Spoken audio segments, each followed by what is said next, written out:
Mas a gente também observa em casos extremos quando esse ódio acaba extrapolando e saindo da internet. Nós temos um crescente número de casos de problemas relacionados ao grupo dos incels. Você provavelmente está familiarizado com o termo. Grupos, basicamente, de homens brancos que deixaram de ter relações com mulheres, daí o próprio termo, né? São celibatários involuntários e que atribuem esse fracasso, de acordo com a sociedade, por causa do feminismo, por causa de um suposto marxismo cultural, ou ditadura gaysista e todos os termos que se usam, e que acaba culminando, muitas vezes, em jovens pegando em armas e atirando em escolas, em igrejas e tudo mais. Como lidar com isso? Quer dizer, nós, como povo, como lidar com esse tipo de comportamento? É possível tentar acolher esse tipo de gente? Porque me parece que o diálogo é tão impossível que, às vezes, você se sente completamente impotente quando você vê esse tipo de situação. Não existe possibilidade de você deter por completo a insanidade humana. As doenças psíquicas graves, elas vão existir como sempre existiram. Você pega uma sociedade de perfeita distribuição de renda, de nenhum grande drama de identidade étnica, com um governo transparente e uma educação de ponta, como a Noruega, o cara pega a arma, vai em uma reunião numa ilha e mata um grande grupo de pessoas. Os loucos, eles são absolutamente out of the blue, eles não podem ser detidos. Agora, mesmo em tragédias tão tocantes, eu fui à escola em Suzano, que foi alvo de ataque, mesmo em tragédias que é muito difícil estar naquele espaço sem se emocionar muito, se você comparar com a quantidade de violência na internet, esses episódios trágicos como Suzano são matematicamente pequenos, apesar de trágicos, impactantes, determinantes daquela comunidade.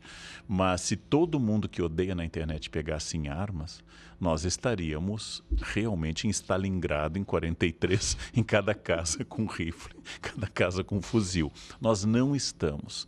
A violência real não está na internet. A violência real está no racismo, a violência real está nos assaltos, estupros, violências de rua, a violência real está em pessoas assassinadas por causa de um tênis ou de um celular, a violência real está em 13 milhões de desempregados. Essa é a violência real.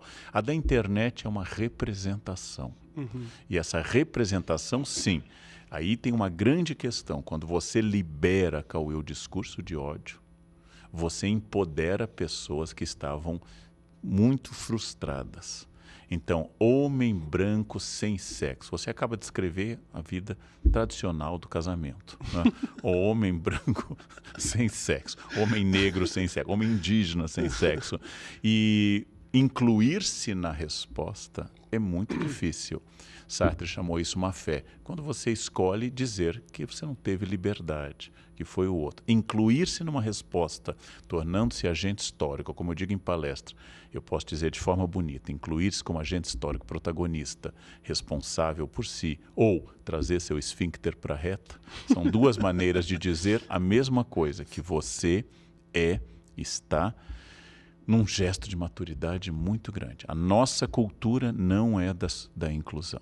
A nossa cultura é de achar uma desculpa. Por que São Paulo não dispara? Deve ser o Nordeste. Por que a cultura brasileira não educa mais? Deve ser o governo anterior. É uma resposta que vem desde Tomé de Souza. Foi o governante anterior. Daqui a 50 anos alguém vai subir ao poder e vai dizer que foi o governo anterior. Herança maldita é uma expressão que tem mais de um século na nossa linguagem política. Mas o que você não fez mais? O governo anterior destruiu tudo. Aí passam-se 10, 20, 30 anos, é o governo anterior. Incluir-se na resposta é uma questão muito complicada. Os casamentos, em geral, fracassam, as amizades fracassam, os negócios fracassam, porque alguma coisa da minha parte eu colaborei nessa sociedade por ações. Sim, sim. Às vezes menos, às vezes mais. Então, a primeira grande questão é parar de dar desculpas. E aí a internet é o campo bom. Sempre foi, né? Você tentou 10 anos entrar na medicina da USP. Não deu. Simplesmente não deu. Você era bom, mas você está concorrendo com os ótimos. Não deu. Você nunca conseguiu. Mas agora, desse ano em diante, você não conseguiu por causa de cotas. Isso é muito confortável, né? Porque até há 10 anos anteriores você era só um incompetente. Né? Agora é porque você nunca foi um pegador. Mas qual é a culpa? Simone de Beauvoir.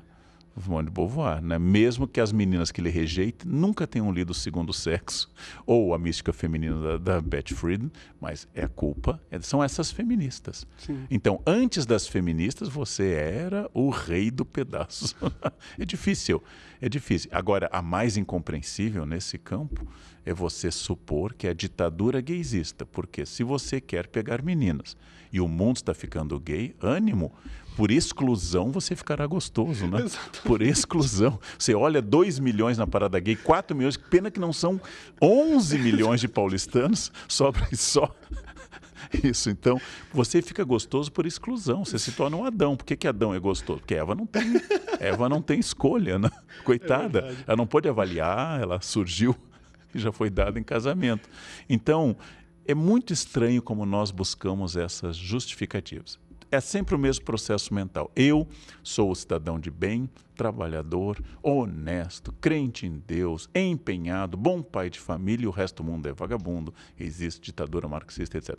Você nunca foi a uma exposição, jamais frequentou um bom teatro, mas é o gramsciano de esquerda militante que está dominando a cultura que te impede de fazer isso. Você vai sair de casa, chega o gramsciano, te segura em casa. Não pode, não pode. Tá? Existem gramscianos? Existem. Provavelmente a sua vagabundagem cultural não tem a ver com um autor que você nunca leu na vida. Discordar de um autor pressupõe estudá-lo, em primeiro lugar. E os autores têm problemas. Eu não sou um gramsciano, mas estudei Gramsci bastante. Mas é comum isso. É comum. E aí já imagino, eu estou dizendo isso, já imagino os comentários embaixo. Leandro, comunista, etc. Leandro, defensor da Revolução Russa. Que nada, eu não defendo nem a francesa. Eu acho que a nobreza é que era uma boa sociedade, duques, duquesas, marqueses. Eu já reclamo da Revolução Francesa. A rigor, me acho uma pessoa de centro com certas tendências conservadoras. Mas comparada com a direita da Ku Klux Klan que está dominando nesse momento as redes sociais, aí sim, eu viro um comunista porque eu não faço suástica, nem acho que Auschwitz seja uma solução para tudo. Não?